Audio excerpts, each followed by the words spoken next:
If you're looking for more horror outside of the mainstream, look no further than Unsung Horrors, a podcast about underseen horror movies. I'm Lance. And I'm Erica. Every other week, we'll cover a horror movie with fewer than 1,000 views on Letterboxd. We'll even give you double feature recommendations to pair with the movies we discuss. From gothic to shot on video, from slashers to comedies, from giallo to J-horror, we'll cover all the subgenres. So join us as we unearth these hidden gems of horror. Follow us on Instagram, Twitter, and Facebook, all at Unsung Horrors, available wherever you listen to podcasts. And part of the Someone's Favorite Productions podcast network.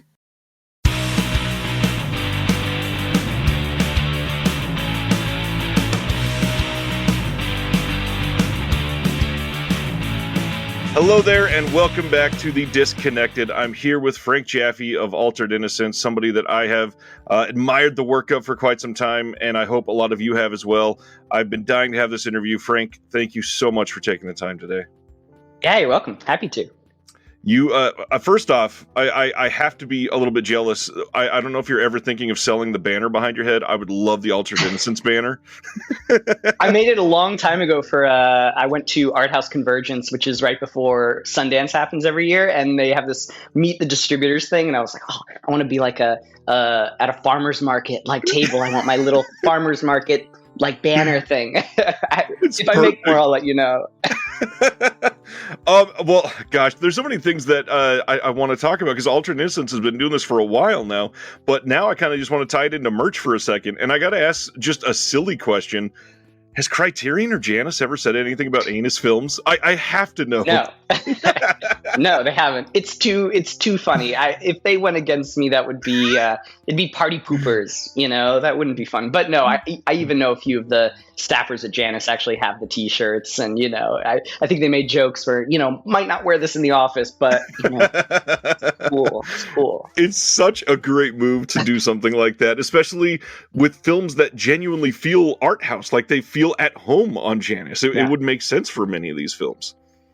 Absolutely. I agree. I mean, it was a funny thing I noticed one day and I was like, no, let's try it. And then it's funny because sometimes people have varying, I mean, of course, I know it's like slightly immature, but it's kind of me. That's the point. And it's the point. And it was funny. I know one of my filmmakers was like, I don't know about that. I'm like, just stay with it. I think you'll like it. And then eventually after he saw the reaction in the theater, we played, this was Equation to an Unknown. And we played it in a theater, and he saw the reaction. He's like, "No, it's brilliant. It's brilliant. You're right. I'm glad you pushed me into this." I love that you call that Equation to an Unknown, because I have a story about that I'm going to tell at the very end of this. So for anybody that's never heard it, stick around, because I think you're going to laugh like crazy at what I did to somebody. But we got to get into it. Altered Innocence, been a label for a handful of years, was an OCN partner label for a long time. One of the first OCN partner labels, just made a big move public, and we're going to get into the details of that. But first, for anybody that doesn't know, Altered Innocence, what is the mission? What is the point of the label? What is the vibe you're going for?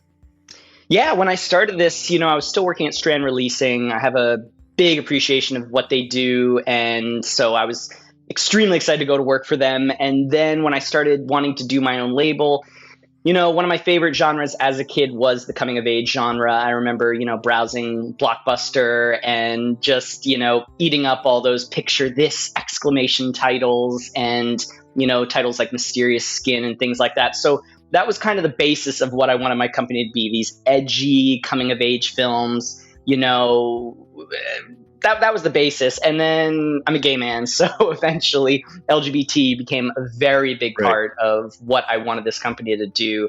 And so those are the two genres I pretty much go after, but there are like little, things that get thrown in there that I just like, things like Loose, by Tillman Singer, or things like Irreversible by Gaspar Noé. I mean, I think I was talking about this the other day with someone.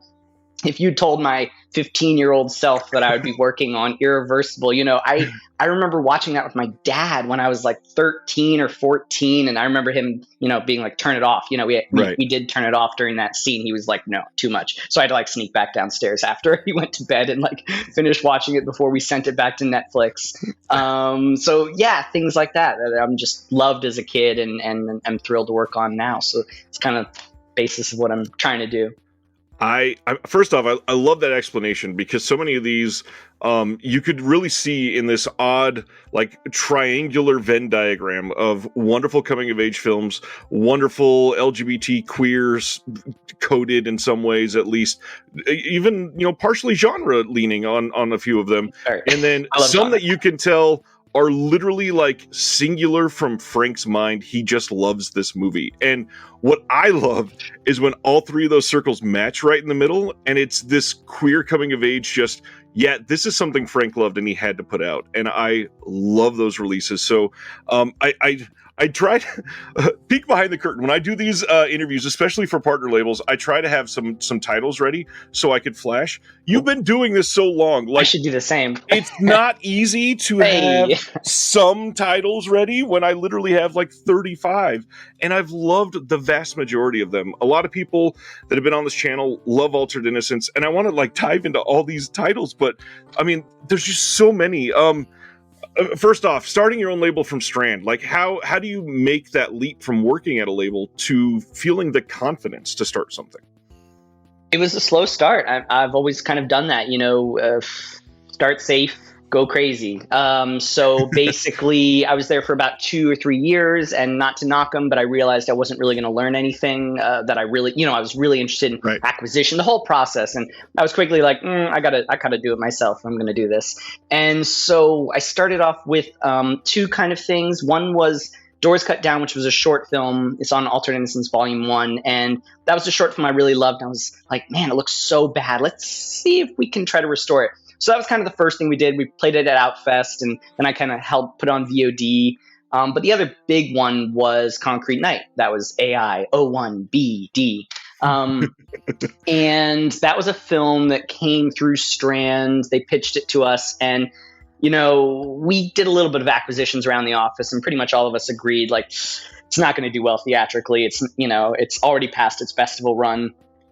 But I loved it. I was just like, oh my God, this is so gorgeous. And I'm a huge Blu-ray nerd. So I was just like, man, if I don't do it and put it out on Blu-ray, no one is ever going to put this out on Blu-ray. So that was kind of my first title. And, I got the blessings of my bosses. They were like, as long as you're doing home video, that's totally fine. So that's kind of how I started. It took a while to start, but then I did Concrete Night. I did Desire Will Set You Free, Violet, which was a really cool one. And eventually, I had that one ready. It's such a wild one. That was again, another one of those films where, man, really hard to release theatrically, but it has to be on Blu-ray. I mean, that 70 millimeter end sequence is stunning, and you need that on Blu-ray. And then that all progresses up until I see The Wild Boys. And that was another one where we were watching it at work. We were watching it on Strand's little, like a 32-inch TV. It's ridiculously small.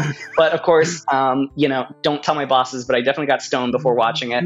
And as the movie goes on, one by one, the staffers of Strand start to leave. And then by the end credits, I'm the only one left in the room. And I'm just like, holy shit, this movie's amazing. And then I talked to, my bosses, and they're like, no, we're passing. Okay. Not shocked at all.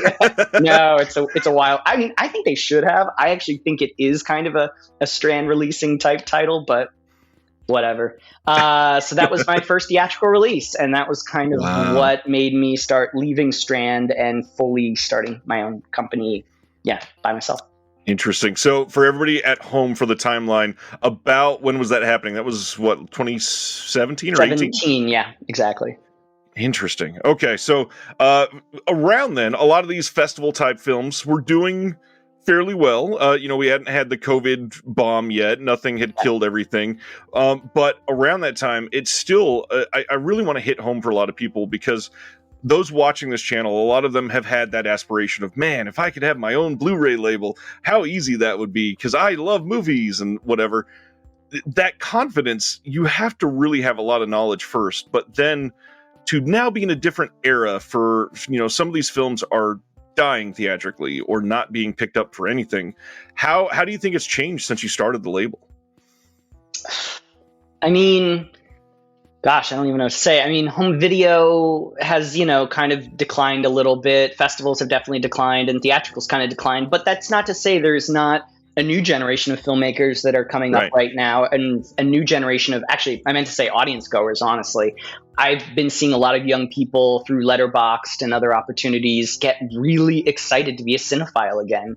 So, you know, I'm going to stick in there. I'm hoping that, you know, things get better and better.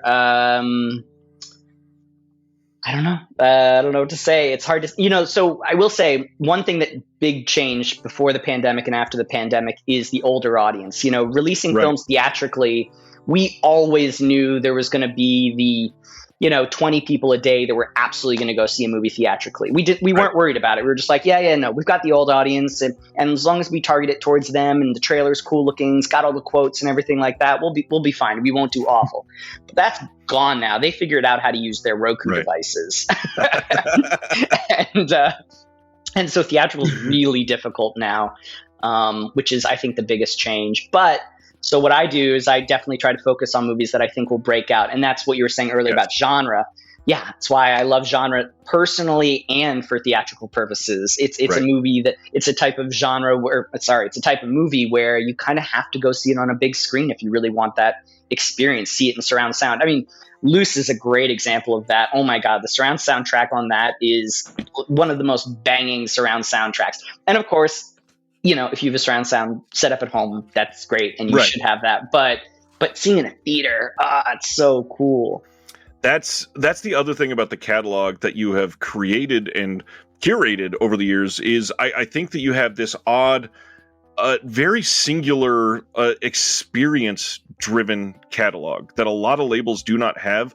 And there's something about these that are so deeply personal as stories that the people that watch these together, whether it be families or friends, can literally afterwards be like, shit, that rang way too true for me. Or, God, yeah, I went through a lot of that same stuff. Or, you know, these coming of age stories that people just, it meant so much to like you growing up and to me growing up. It was one of my favorite genres.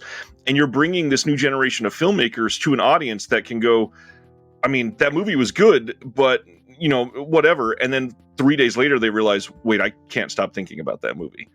And it last. A lot of these films are hard hitting and done in a way that, especially on home video, you can continue to dive into. There's things to discover that you, knowing the end of the story, can develop, you know, the way that you feel about it from the beginning. And I just, again, a lot of labels cannot curate like that. And when you can find that you align with somebody's taste, and I have with yours, it becomes a really special thing. So I just want to say thank you again, because, man, a lot of these titles are impeccably chosen. I really appreciate that. And a little story off of that, I always tell people when I'm watching a movie for acquisition, can I watch this 4 or 5 times? If so, then it's approved. If not, I can't, because I do everything myself. I do all the authoring, all the, you know, like I check the DCP and everything. So I have to watch it 5 or 6 times or something, sometimes more. So I have to really like it. And I'm really glad that you also feel the same. Well, and a lot of these, it serves better, like the Mandico titles on second. Yes, right? 100%. I remember I saw Ultra Pulp at Cannes 2018, and I remember sitting through it and just being like, okay, that was cool. That was a lot. That was cool. And then I remember on my repeat viewing, second or third time, I was like, it's a masterpiece. It's probably my favorite film of his. I am in love. Ultra Pulp is now one of my favorite things he's ever done, except for The Wild Boys, which is still always going to be my first love. But yes, I agree. The Mandico films are great on rewatch. Amazing. Yes. So going back to the theatrical, it changed a little bit with COVID. You lose that foundation. And now, I mean, I think I get the sense from a lot of these smaller labels that they are seemingly pushing into home video a little more, because if you can get that base audience, it kind of fills in that 20-person theatrical. And so you have that built in.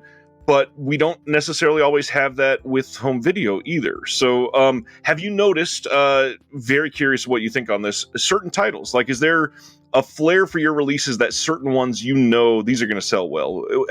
Basically, I'm asking, what is your audience? Older titles. I mean, well, it depends, you know, and I have different experiences coming from my old distributor. I'm on my 3rd distributor now. So I was with CAV first. Now I'm at MVD now, but I was at OCN before. And at OCN, especially being on that Vinegar Syndrome website, oh my God, the older titles sold so much better, you know. Right. And I would also know that, the gay titles might not sell quite as well. Not saying they wouldn't sell at all, but it's certainly a more straight audience on Vinegar Syndrome. It's fine, whatever. Right. So yeah, I could tell certain titles would sell well. Like, what's a good example of one where I knew it was going to be great? I mean, Arrebato, I knew was going to do really well. That was an exciting title to work on. Right. I should also have my stack in front of me to compare. One that with cover art like this was bound to be a hit. I'm sure this did very well. Yeah, I mean, Knife Plus Heart is probably one of my all-time bestsellers. I mean, the theatrical just went really, really well on it. Festivals really loved it. And that movie's a perfect storm. I mean, it's got the Giallo homage. It's got the LGBT angle. It's a slasher. It's set in the scuzzy porn world. Right. It's got Vanessa Paradis. I mean, it's got everything. It's a great title. There needs to be more of those. I completely agree. With things like Knife Plus Heart, it seems to be a gateway to Altered Innocence that I can show people. Hey, if you like this, you might like this one. I mean, Jan Gonzalez is a great friend of mine, and I love his films, and he has impeccable taste. He was the one that really helped me get Equation to Unknown out there. He was even the one that kind of pushed me to do Dressed in Blue a little bit. I watched it and I was kind of like, oh, that was good. And Jan was the one, he said, give me a link and I'll watch it with my friends and let you know what I think. And then he watched it and he's like, Frank, if you don't distribute this, I will kill you. And then, of course, it turns out to be one of, my more favorite films in the collection as well. But yeah, Knife Plus Heart, it's just got everything. And it's pretty perfect. But, it's funny. I actually, if you had to ask me which was my favorite Jan Gonzalez movie, besides Islands, the short film, which is probably the best thing he's ever done, but it's a short film. But I actually prefer You in the Night, the feature film, which I got to work on at Strand Releasing. But that movie is really magical for me. So I was extremely excited when Strand let me put that out on Blu-ray. That was I was worried for a second. That's hilarious. You just brought up another thing that I had on my list that I had to bring up. And again, I don't want to just sound like I'm gushing at somebody, but I've loved so much of what you've done. The Altered Innocence collections of shorts. What is the best way to say this without pissing other people off? Not many labels would take a risk on shorts, period. Not many labels would put the time and effort into restorations, into special features, into curating, especially Volume 2, which is so well done, by the way. Curating an experience of what a lot of them would just say is this random mishmash of titles, but they're not. There's something special about collecting them together like this. How do you make that choice? And did it feel risky when you were doing it? Yeah, super risky, but super risky, because I also believe in paying all the filmmakers. So, right. The costs really add up when you're, paying these amounts to all the filmmakers. But I love short films, too. And so, again, going back to, I love short films and I love Blu-ray. And that's kind of where it came from. I was just like, you know what, if I have to lose money on it, I'll lose money on it. But, that's where it came from. Trying to put some of my favorite short films and be able to view them. I still do it to this day. If I'm having an off night and I'm just kind of I'm kind of feeling moody right now, I'll just put on some of my favorite shorts on Volume 1 or Volume 2. And it's just always perks my day up. It's great. Really nice way to pad the letterbox stats too. Oh, for what? For titles my company's released, or just for shorts? If you watch 10 shorts in one night, it's all of a sudden, hey, I'm watching a ton of movies. It's funny. I kind of just started using Letterboxd this year, kind of anonymously, and I don't know. I don't necessarily log shorts. Should I be logging the shorts too? It depends on what you want to use it for. I say that as a joke because there's some people out there that are insane. I know, there's a couple of people on my Discord that will this year end with 800 to 900 films watched. And first off, I have kids. How do you do that? That doesn't make any sense to me. But second, I wish I could do that. But then I have to wonder, do I pad that with 100 different shorts? But I mean, the big thing though is a short is such an inviting way to discover a filmmaker that you probably never would have discovered. And when you're investing 12 minutes instead of 72 minutes, that's life-changing for a lot of people. And you could discover 4 different styles in less than an hour and suddenly have a new favorite filmmaker, which... Yep, that and just also, I really wanted to support the filmmakers I work with and try to find new ones and start relationships with them. That's like and sometimes there's cool things that happen, like Peter Strickland. I'm like always been a huge Peter Strickland fan. And then to be able to work on one of his short films and suddenly be able to start talking to him, it's just the coolest thing ever. And he's such a great guy. And then also just supporting my favorites like Cam Archer or Jan or, as you know, Jessica Forever was with Shudder, but, I love their short films. So working more with Carolyn Pogge and Jonathan Vanell is really cool. I'm very excited. There are new features coming soon, I hear. I'm very excited.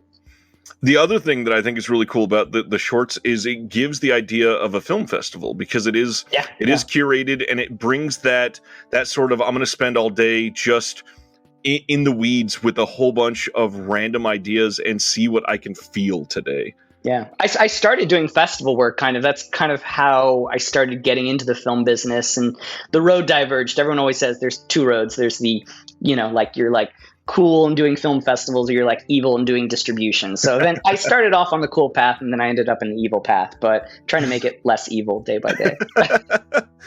Well, one of the ways that you make it less evil, we probably should talk about something that you mentioned a minute ago too, and that's how straight the OCN audience is overall. And I got to talk about the fact that a lot of these filmmakers, without somebody literally holding their hand to the finish line, are marginalized. A lot of the people that are making these films do not get the attention, do not get distribution without some form of, I hate to use the cliched word, but like an ally helping them get there.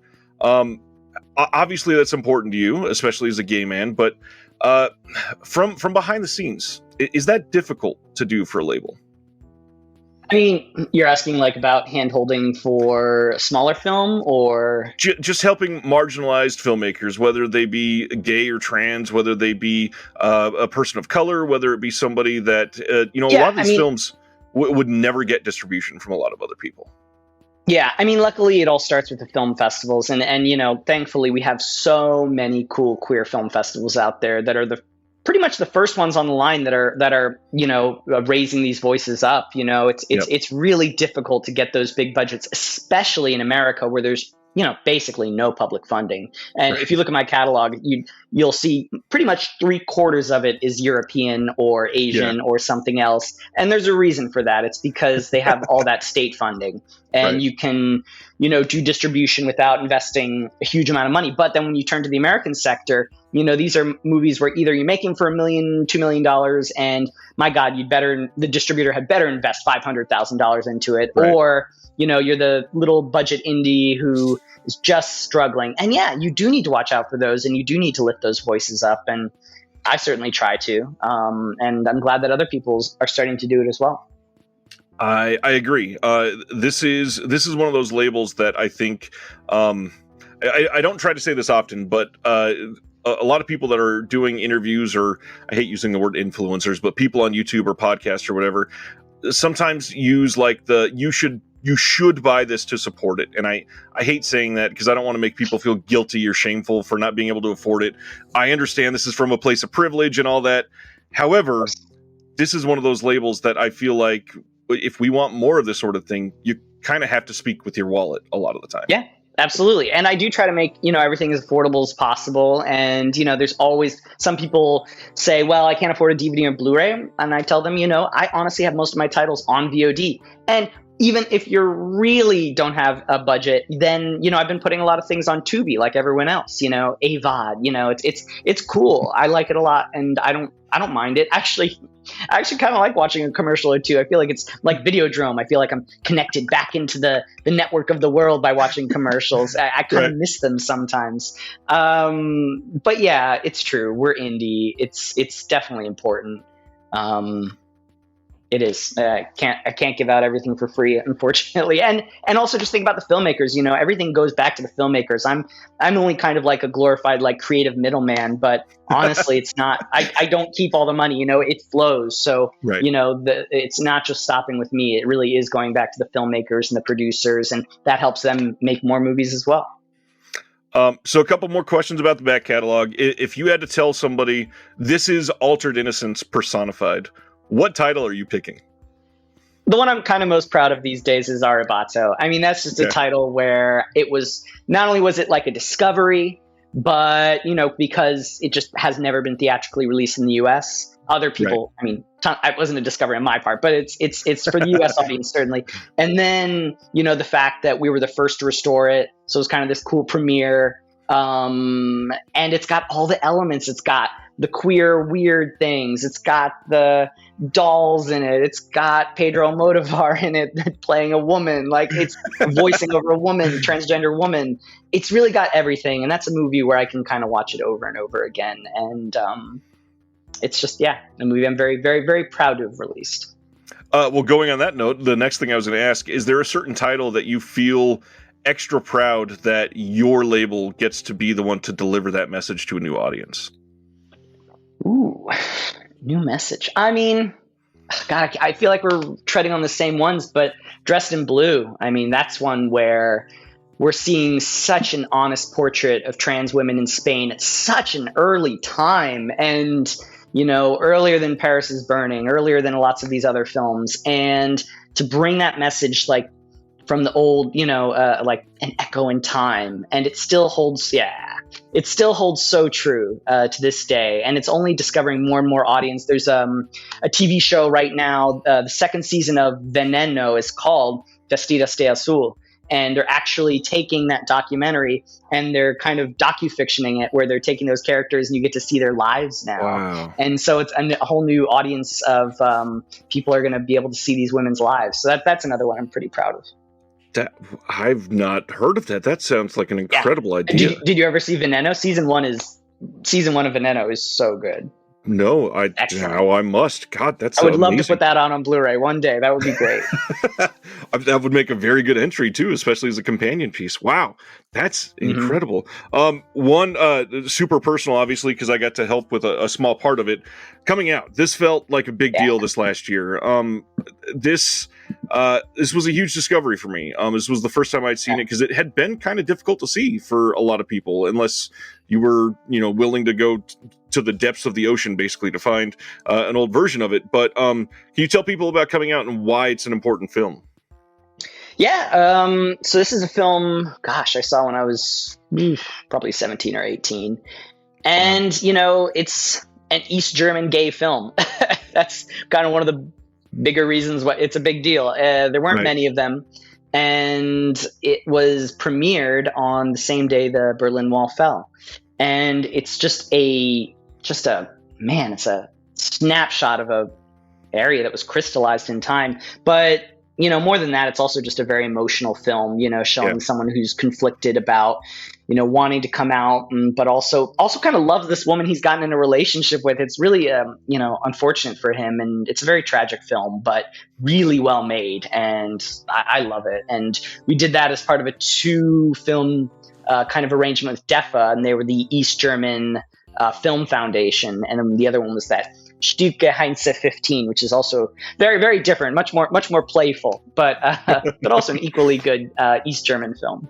Coming Out is so beautifully filmed too. For anybody that hasn't watched it yet, just go look at the trailer. It might be enough to talk you into it, because it is shot in this very vulnerable fashion. A lot of the ways, especially from the 2 male leads that are alone in this room of this very small apartment, but the way that they frame everything, it just feels soft in a way that is inviting, and it's just crazy to think about all the historical context behind it, which leads to the next thing. Is I think that Altered Innocence really should be applauded for what they're doing with placing context with a lot of these films. A lot of the extras, I hesitate to say that they're some of the best on the game, but some of these, they're so meaningful to make you understand not just what is happening in the film, but why that film is important, which is lost from so many of these labels nowadays. I would love to hear, how do you choose what extras to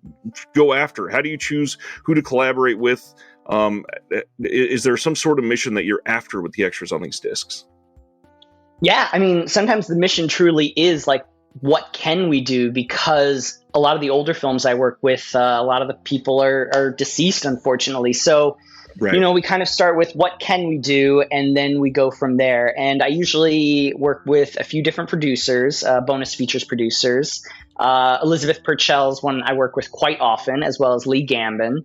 And they kind of have their stable of people they work with. They'll, you know, if they feel like a commentary with a queer sex worker is, you know, something they want to matches the film, then they'll do that.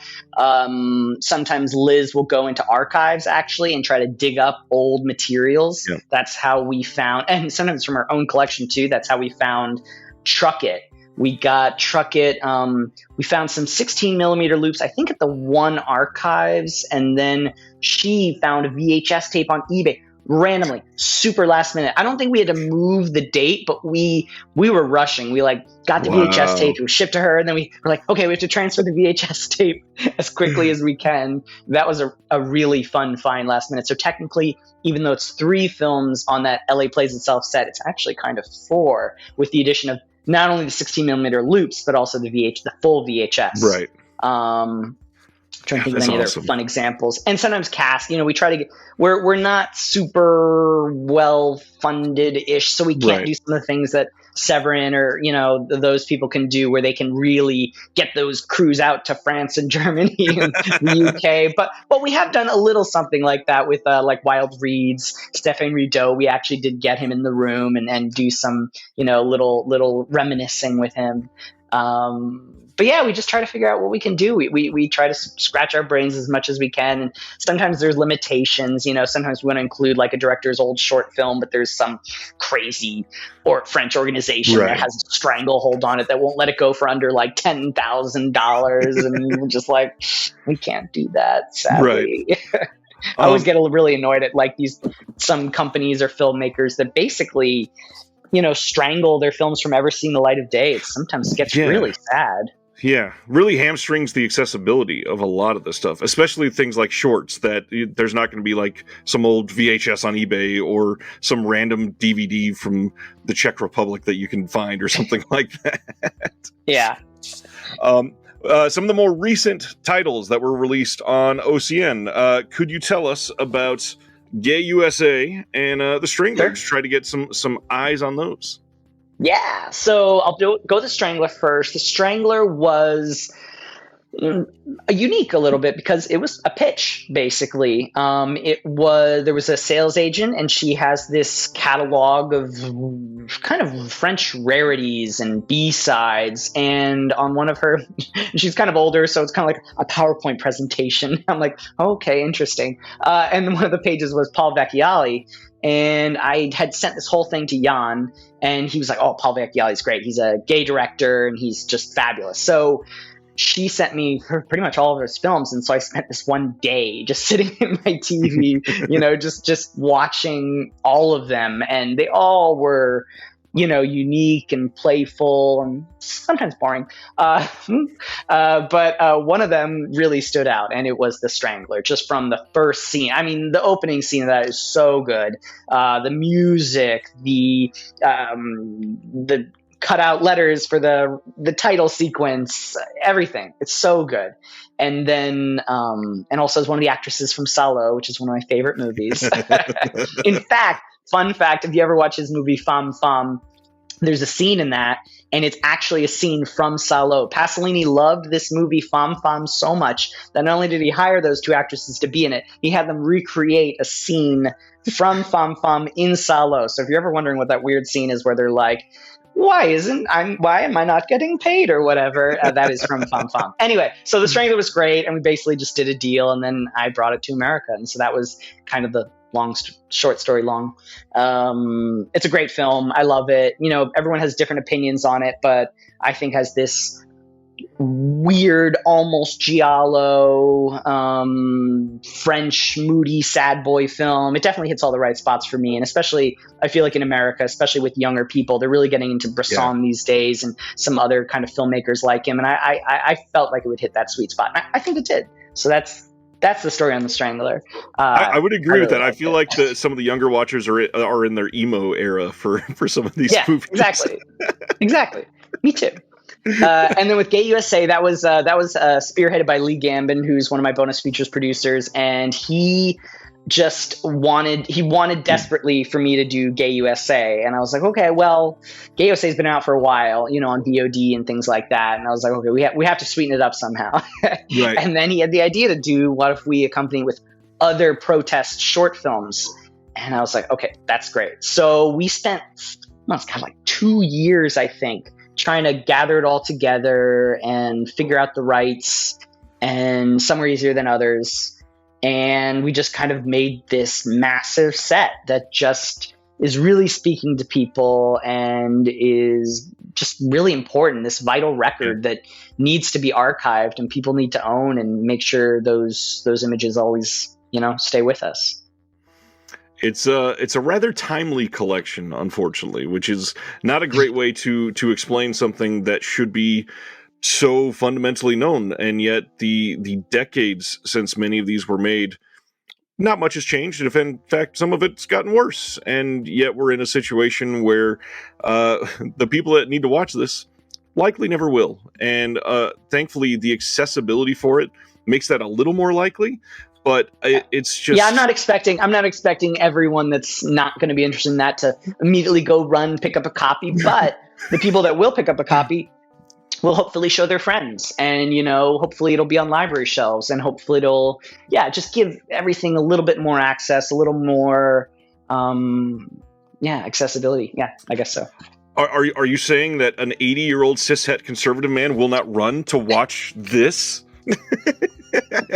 Hey, there's a lot of cool people in this world. That's all I'll say. I completely agree. So that brings us to now. We're now in present, and we got the news that in January, those were the last Altered Innocence titles coming through OCN, yes. And we are in an interesting transition period. So I'm sure some people would like to know a few things. First off, why partner with OCN to begin with? Yeah, I was with CAV. They were very nice, but it just wasn't quite working out for me. And so I knew Joe Rubin from Vinegar Syndrome for quite a while. He'd helped me do some restoration work, I think with Equation to an Unknown. And they just had been starting this partner label thing. You're right. I was one of the first, Fun City, there was one or two others. And then, I joined on board.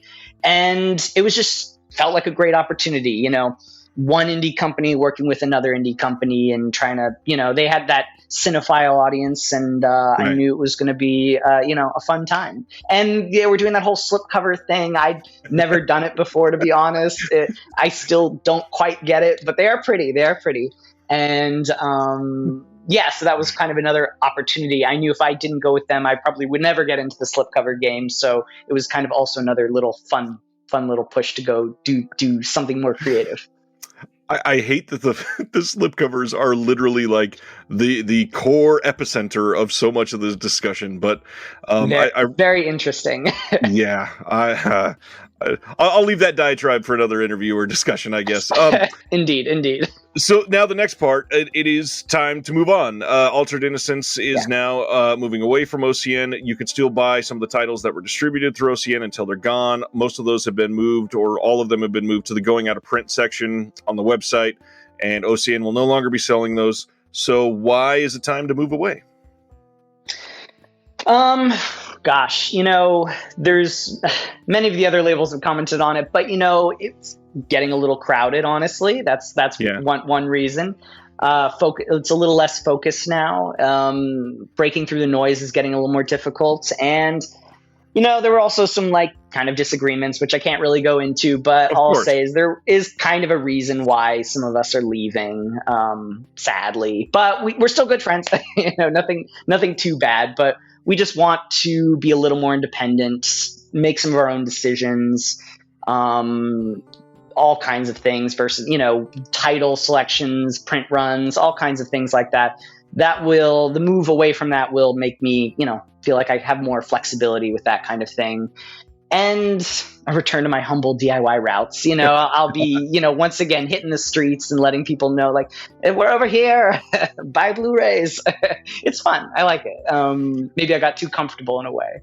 So I'm excited, though. I'm going with MVD. They've got so many relations with retailers and libraries, and it's great. So I'm very excited to work with them, and they've got a really cool system for tracking my inventory and everything. It's for the nerd in me, it's very exciting.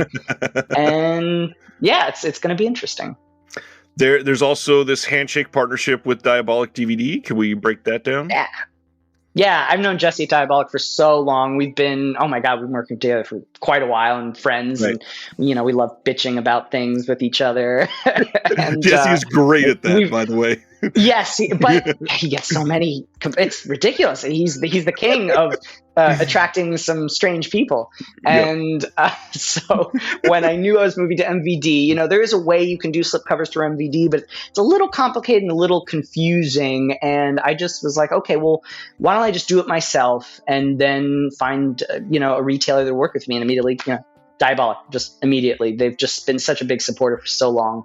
So it's a pretty easy decision. And yeah, we're going to do this thing where pre-orders will determine the size of the slipcover edition, So if we get tons, it'll be 2,000. If we just get, a few, then it'll be the standard 1,000. Or maybe we'll do one of our crazy 500s events, one of those. Right. Those are weird, but, it is kind of fun.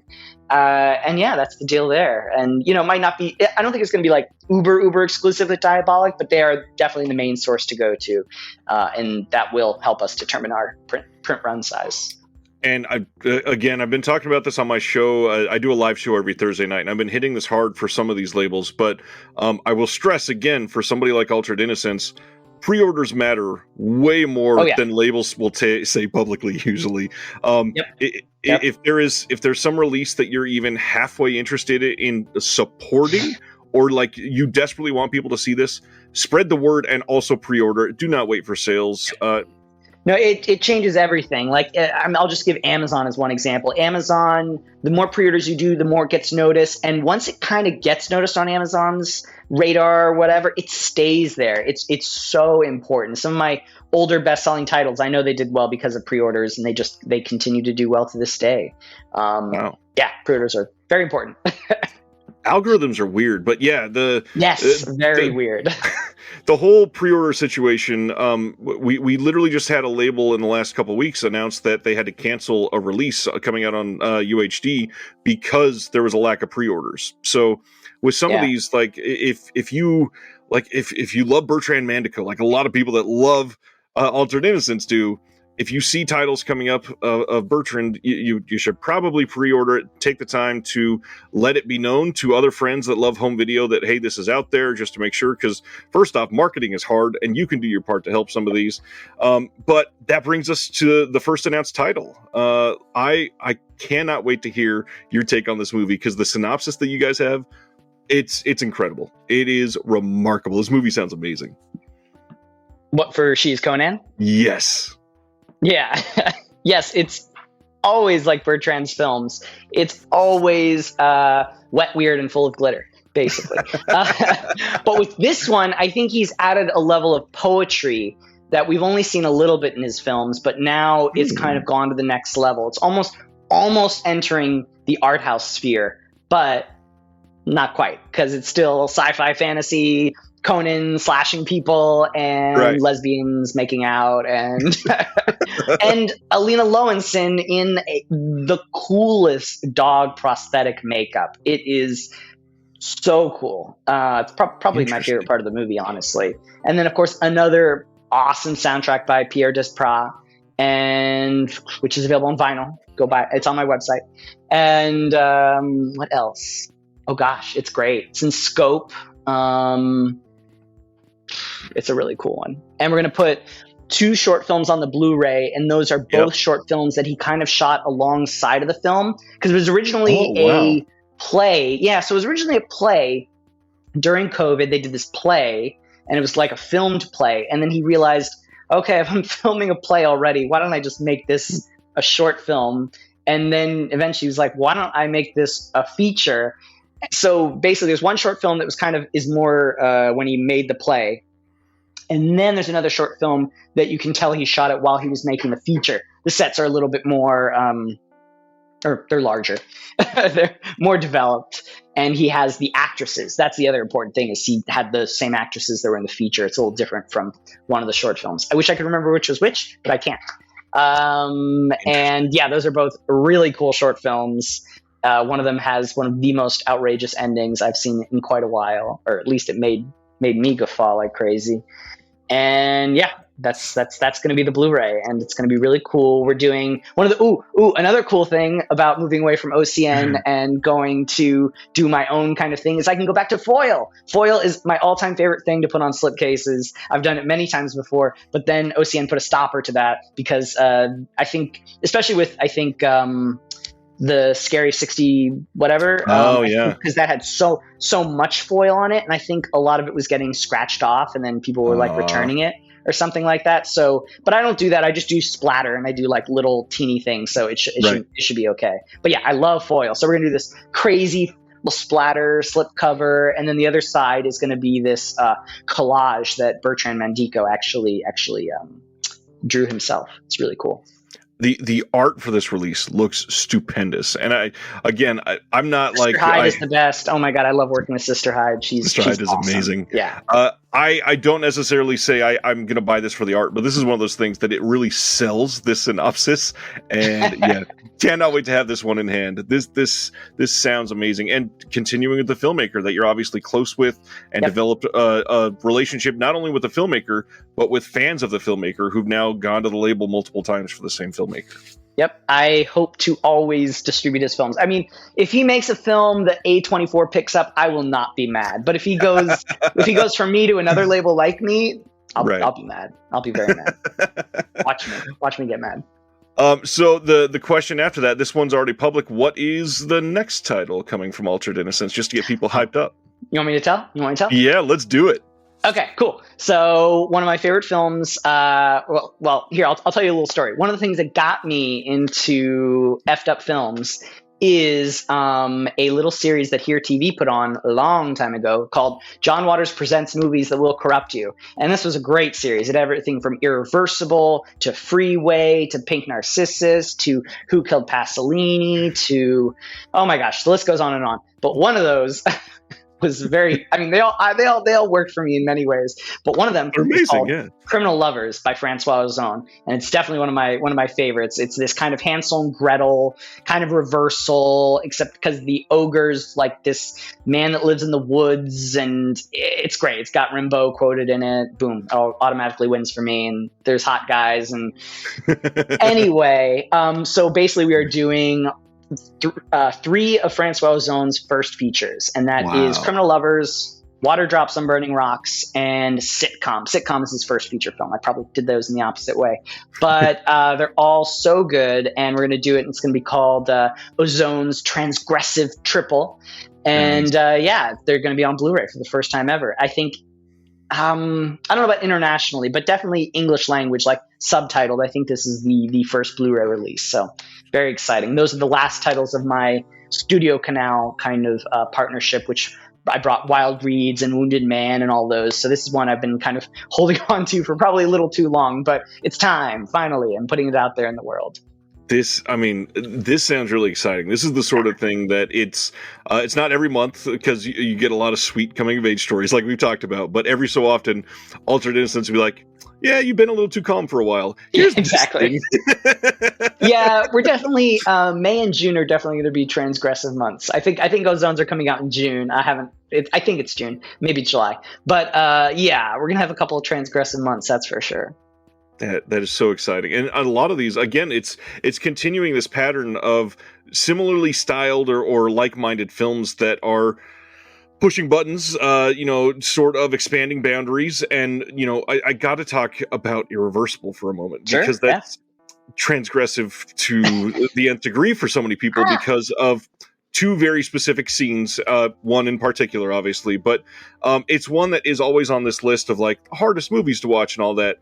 But beyond that, it's a Gaspar Noé film, and that is such a big deal for what I'm sure you would say is for comparatively a smaller label than you would expect a movie like this to show up on. So how the hell did you get Irreversible? This is amazing. I guess people were scared of it or something. I don't know why. No, seriously, it was so funny. I remember the sales agent, we were working on all these films, and he was like, well, what about Irreversible? And I was like, I mean, how much money? And then he kind of quoted me, and I was like, oh, yeah, let me think about it. And then he came back to me again. He was like, what about Irreversible? I'm like, really? Okay, let's do it. I mean, I was shocked as you. It did not seem like it would go my way. I think it was all about timing. I think it had, just expired from Lionsgate, and I think no one had asked him.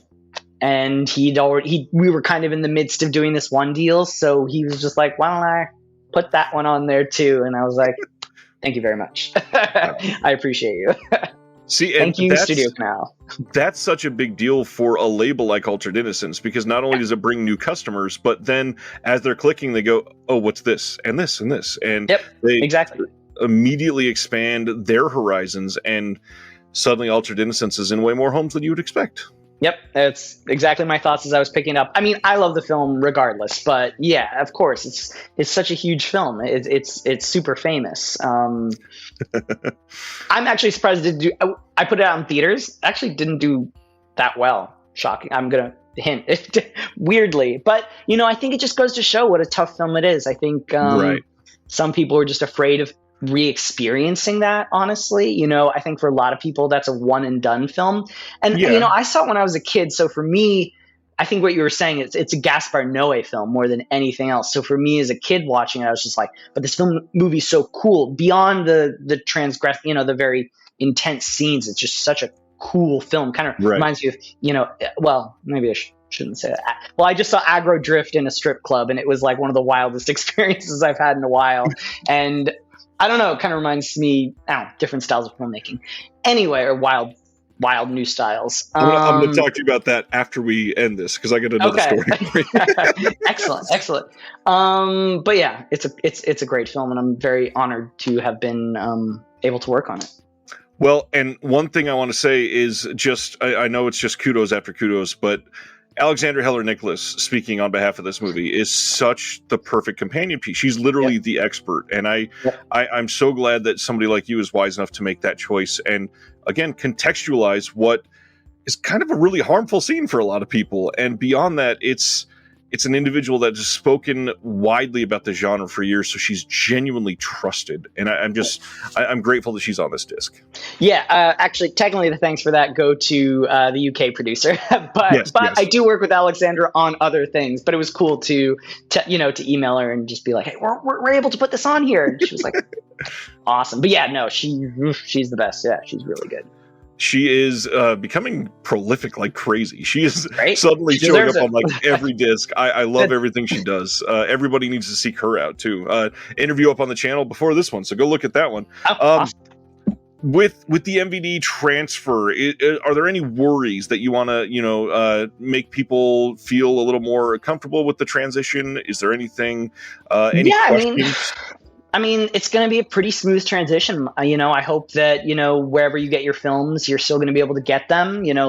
Of course, send me an email if you encounter any issues. I'm very, easy to get a hold of. Emails on the website. And, it should be up on all the usual channels, Amazon, Diabolik, Deep Discount, all the good ones. And hopefully, they'll still sell to a few international kind of key places. But yeah, just let me know if you can't find anything. Happy to help. I really hope people make the transition with Altered Innocence. I fear that one or two of the other partner labels that have made the jump away from OCN kind of got lost in the transitional shuffle. But now that it's becoming a little more common, I think people are looking out for it more. The only thing I definitely feel for the international customers that were just so accustomed to adding it into the box, but it's at Diabolik if you want. You're probably already buying something internationally from Diabolik. It won't be that much more to add one more title. Yeah, exactly. I mean, Diabolik has so many good titles. So just, make it a monthly or bi-monthly thing, It's, make it a big package. And yeah, should be fine. I am stoked for the future of Altered Innocence, and now I have to share that story I was going to bring up about Equation for an Unknown. So before I share the actual story, for anybody that's never seen it, can you share what Equation for an Unknown is? Absolutely, of course. So Equation to an Unknown is a film we kind of restored alongside Knife Plus Heart. It is a, again, using the word previously lost, gay porn film. And it was, I can't remember the exact year. I feel like it's 78 or 82, somewhere around there. And it was shot by this guy. He went by the name of Dietrich de Velsa. But he's actually known as Francis Savell, and he was a set designer. He worked with, oh gosh, I can't remember. And it's this kind of melancholic porn film, and shockingly art house, well photographed, and has this very haunting soundtrack. It's haunting the whole time, but even in the last orgy scene, there's just like a woman crying, while all these like hot guys are having really hot sex. It's very strange, has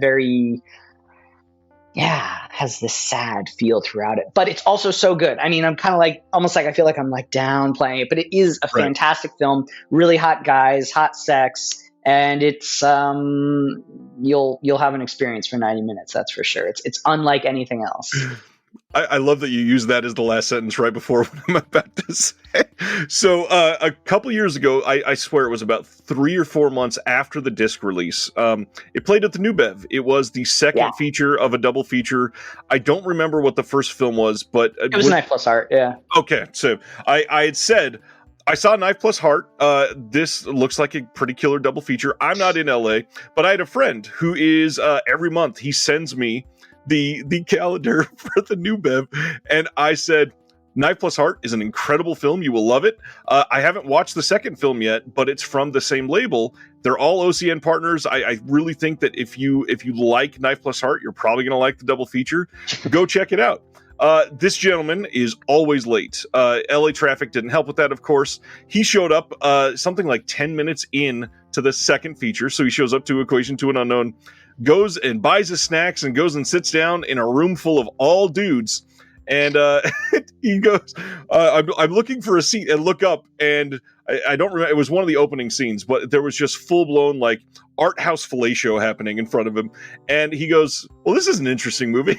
And then gave it a few minutes, and he texted me right after and goes, I think you just catfished me into a gay porn. I was like, no, I mean, I've heard it's good. I just haven't watched it yet. I'm sorry. But it's become this long running story that is hilarious that I accidentally sent him to a gay porn movie.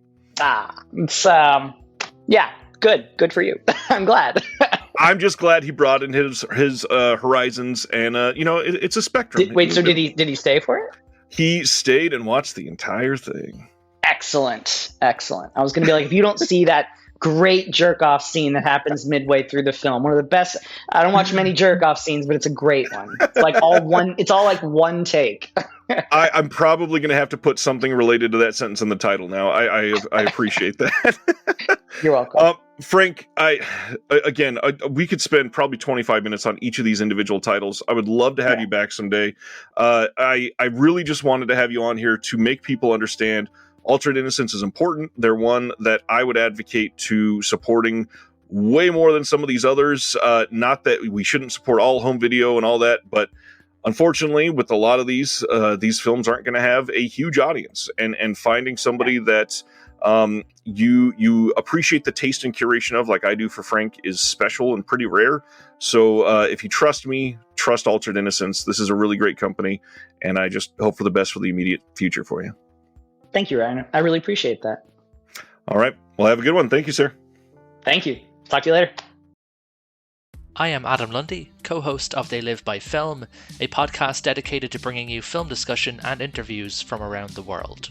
Every week, my co-hosts Chris Haskell, Zach Bryant, and I discuss a wide range of films, from monumental classics like Vertigo and The Rules of the Game, to the craziest, schlockiest movies ever made, like Deathbed, and everything in between. We are also lucky enough to have sat down with some of the biggest players in the boutique Blu-ray and film restoration game.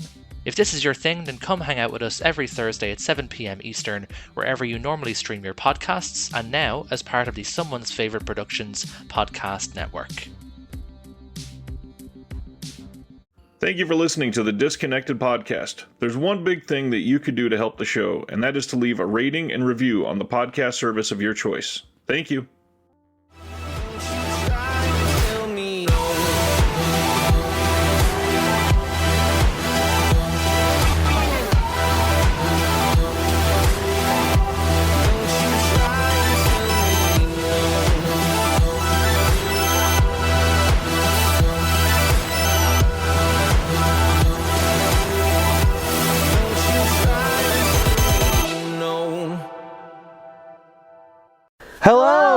Sarah. This is Matt. And Emily from Scarecrow Video in Seattle, Washington.